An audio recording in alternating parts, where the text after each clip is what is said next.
Come ogni mattina stava facendo la sua solita passeggiata e forse stava rientrando verso casa quando è stato travolto da una vettura. Il tragico incidente è avvenuto in via Calstorta nei pressi dell'incrocio con via Manin.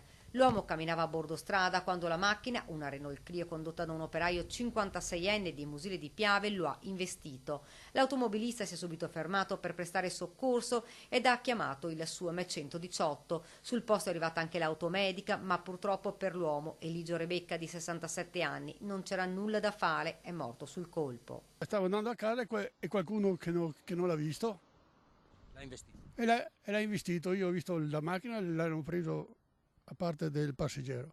Io passavo per di qui e ho visto delle macchine ferme, mi sono fermato, ho guardato e c'era una mia collega un po' sotto shock e sì, insomma c'era questo signore nel fosso che era deceduto.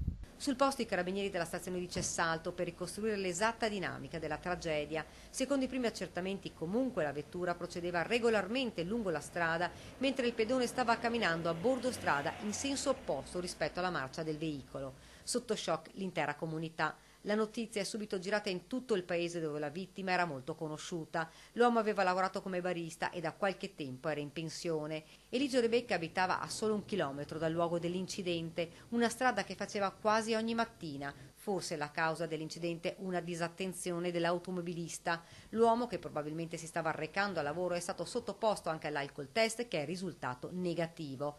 Una strada trafficata a quell'ora. Verso le 7 molta gente va al lavoro, ci conferma un residente, e qui è un continuo passaggio di auto.